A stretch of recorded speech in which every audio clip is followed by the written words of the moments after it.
Shri Annapurneshwari tours and travels channel చూస్తున్న ప్రేక్షకులందరికీ శుభోదయం. లాస్ట్ వీడియోలో వారాహి మాత మహత్యం గురించి తెలుసుకున్నాం కదా. ఇప్పుడు కాలభైరవుడి పుట్టుక వెనుక ఉన్న అసలు కారణం తెలిస్తే హవాక్కవ్వాల్సిందే. నిజానికి కాలభైరవుడు అంటే ఎవరో కాదు, పరమశివుడి యొక్క మరో అంశం. ఈయన శివుని జటాజూటం అంటే జుట్టు నుండి ఉద్భవించాడు. తాంత్రిక శక్తులు కలిగి ఉండి శత్రువుల బారి నుండి మానవాళిని కాపాడే క్షేత్రపాలకుడైనటువంటి కాలభైరవుడి యొక్క మిస్టీరియస్ స్టోరీ గురించి ఈ వీడియోలో తెలుసుకుందాం. కాలభైరవుడు శివుని ఉగ్ర స్వరూపం. కాలభైరవుడు తన పేరు సూచించినట్లుగా కాల పరిరక్షకుడిగా ప్రసిద్ధి చెందాడు. మరియు నేరస్తులను శిక్షించడానికి కర్రను పట్టుకుని దండపాని అని కూడా పిలుస్తారు. దుష్ట శక్తులు చేతబడి ప్రతికూల శక్తులను దూరం చేసే శక్తి, హాని నుండి రక్షించే శక్తి కోసం కాలభైరవుడిని పూజిస్తారు. కాలభైరవుడిని తరచుగా భయంకరమైన యోధుడిగా చిత్రీకరిస్తారు. పుర్రెల దండతో అలంకరించబడి కాలాన్ని మరియు ఆధ్యాత్మిక మార్గాన్ని నాశనం చేసేవాడిని దండిస్తాడని సూచిస్తుంది. కాలభైరవ శివుడే తన శక్తితో సృష్టించిన విలయంగా కాలభైరవుడిని చెప్తారు.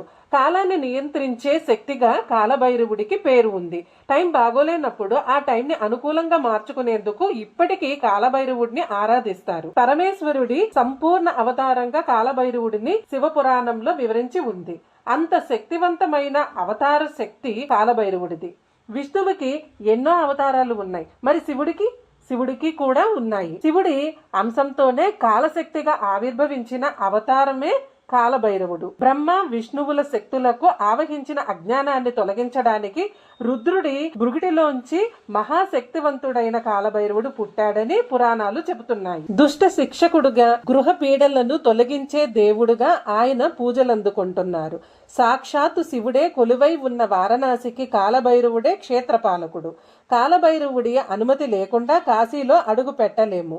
కాలభైరవుడు సంతృప్తి చెందకపోతే ఎన్ని ప్రయత్నాలు చేసినా మనం కాశీకి వెళ్ళలేము.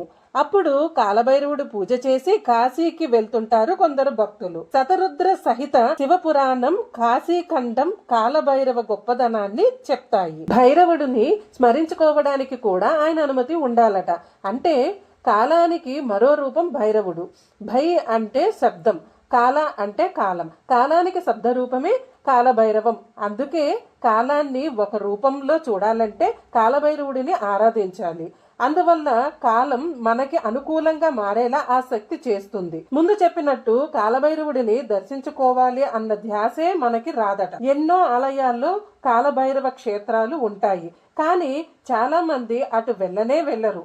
లోపలికి వెళ్ళాలన్న ఆలోచన రాదు. అందుకు కారణం కాలమే ఒక మాయ.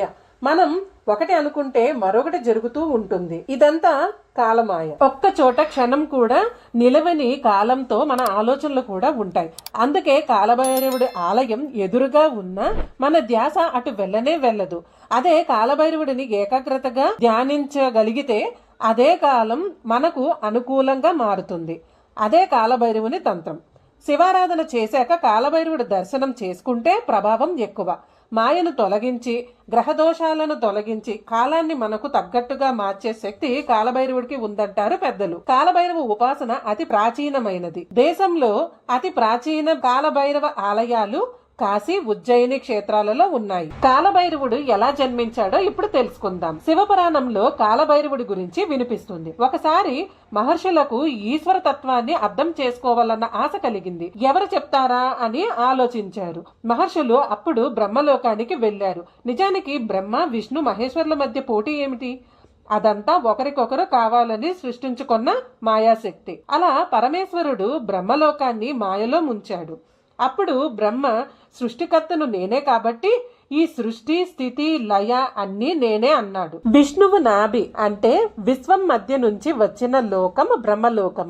బ్రహ్మ అన్న మాటలను విష్ణువు విన్నాడు. నువ్వు వచ్చిందే నా నుండి.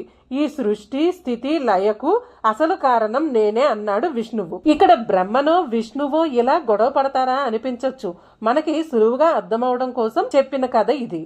ఆకాశంలో మనకి కనిపించేదే సృష్టి అనుకుంటాము, కానీ కాదు. ఆ సృష్టికి కూడా మూలం ఉంది, అతనే విష్ణువు. అది చెప్పేందుకే ఇలాంటి కథలు మనకి పురాణాలలో చాలా ఉంటాయి. విష్ణువు సృష్టికి తండ్రి, నిజమే. బ్రహ్మ సృష్టికర్త, అది నిజమే. కానీ లయం చేసేది అంటే విశ్వాన్ని అదుపులో ఉంచేది శివశక్తి. అదే విషయం వేదాలలో ఉంటుంది. అప్పుడే లయకారుడైన శివుడు బ్రహ్మ విష్ణువు ముందు ప్రత్యక్షమయ్యాడు. శివుడిని చూసి బ్రహ్మ వెటకారంగా నవ్వాడు. అసలే లయకారుడు, తలుచుకుంటే బ్రహ్మాండాన్ని కూడా మాయం చేయగలడు. బ్లాక్ హోల్స్ కొన్ని కోట్లు కలిపితే ఒక శివశక్తి. అలాంటి శివుడికి బ్రహ్మ మీద కోపం వచ్చింది. ఆ కోపానికి రుద్రుడి బ్రుకుటి ముడిపడింది. ఆ బ్రుకుటి నుంచి కాలం భైరవ అవతారంలో బయటికి వచ్చింది. అతనే కాలభైరవుడు. అతను భయంకరంగా ఉన్నాడు. కాలం భయంకరంగానే ఉంటుంది. ఎప్పుడు ఏం జరుగుతుందో తెలియని ప్రతి క్షణం మనం కూడా భయపడుతూ ఉంటాం. అదే కాలమహిమ. రవం అంటే అరుపు, భై అంటూ భయంకరంగా అరుస్తూ ఉంటాడు. కాబట్టి ఆయన కాలభైరవుడు అయ్యాడు. తాను నివసించే కాశీ నగరానికి కాలభైరవుడినే అధిపతిని చేశాడు శివుడు. ఆ శివుడి ఆజ్ఞతో తన వేలి గోటితో బ్రహ్మ 5వ తలను నరికాడు కాలభైరవుడు. అప్పటినుంచే బ్రహ్మకు 4 తలలు. కానీ ఆ తల భైరవుడి చేతికి అతుక్కుపోయింది. ఆ తలే కాశీనగరంలో ఊడిపడింది. అప్పటి నుంచి బ్రహ్మతల ఊడిపడిన ప్రాంతాన్ని బ్రహ్మ కపాలం అని పిలుస్తున్నారు. అది పెద్ద క్షేత్రం అయ్యింది. సరిగ్గా ఈ క్షేత్రానికి ఎదురుగానే కాలభైరవుని క్షేత్రం ఉంటుంది. పరమశివుని ఆదేశం ప్రకారం కాలభైరవుడే కాశీ క్షేత్రాధిపతి. ఏ ఆలయానికి వెళ్లినా ముందు క్షేత్రపాలకుడిని సందర్శించుకోవడం ఆచారం. ఇక్కడ అష్టభైరవ ఆలయాలు ఉన్నాయి. విశ్వనాథుని ఆలయానికి కొంత దూరంలో భైరవమూర్తి దర్శనమిస్తాడు. రకరకాల భయాలతో భయపడేవారు ఇక్కడ రక్షారేఖలు కట్టించుకుంటారు. ఆ దేవుడికి నైవేద్యంగా మద్యాన్ని సమర్పించడం ఈ క్షేత్ర ప్రత్యేకత. అతి భయంకరమైన రూపం కాలభైరవుడిది. కాశీ తర్వాత అంతటి శక్తివంతమైన కాలభైరవుని క్షేత్రం ఉజ్జయినిలో ఉంది. ఉజ్జయినిలో ఉన్న శివుడి పేరే మహాకాళేశ్వరుడు. మహాకాలం అంటే కాలానికి అధిపతి అని అర్థం. ఈ క్షేత్రానికి పాలకుడు కాలభైరవుడు. ఆ ఆలయమే ఒక టైం మిషన్ అంటారు అక్కడి స్థానికులు. ఈ ఉజ్జయిని కాలభైరవునికి కూడా నైవేద్యంగా మద్యాన్ని సమర్పిస్తారు. ఇప్పుడు అష్టభైరవుల పేర్లు చూద్దాం. అసితంక భైరవ, రురు భైరవ, చండ భైరవ, క్రోధ భైరవ, ఉన్మత్త భైరవ, కపాల భైరవ, భీషణ భైరవ మరియు సంహార భైరవ వంటి 8 విభిన్నమైన భైరవ రూపాలు ఉన్నాయి. ఇప్పుడు కాశీ కాలభైరవుడి గురించి పూర్తిగా తెలుసుకుందాం. ఈ కాలభైరవుని గుడి కాశీలోని విశ్వేశ్వర్ గంజ్ లో ఉంది. ఈ కమాన్ దగ్గర నుంచి 200 మీటర్ల దూరంలో కాలభైరవుని గుడి ఉంది. ఈ గల్లీ మొత్తం చిన్న చిన్న షాపులు ఉన్నాయి. పూజకు సంబంధించిన ప్రతి వస్తువు ఇక్కడ దొరుకుతుంది. ప్రతి ఒక్కరూ ఇక్కడి నుంచి నడవాల్సిందే.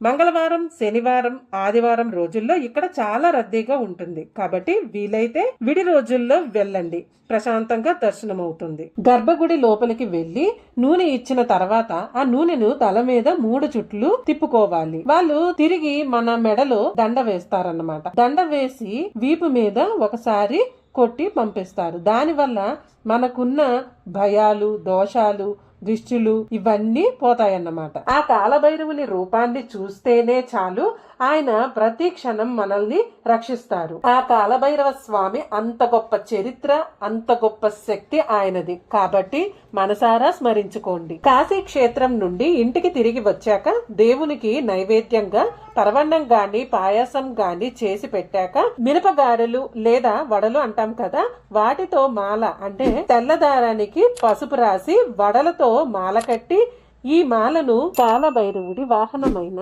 తునకానికి అంటే కుక్క మెడలోకి వేసి పెరుగన్నం పెడితే మనకు చాలా మంచి జరుగుతుందట. అలాగే కాలభైరవుని అనుగ్రహం కూడా మన మీద ఉంటుంది. ఆ కాలభైరవుడి అనుగ్రహం మనందరి మీద ఉండాలని మనసారా కోరుకుంటున్నాను. వీడియోని చివరి వరకు చూసినందుకు ధన్యవాదములు. సర్వేజన సుఖినో భవంతు.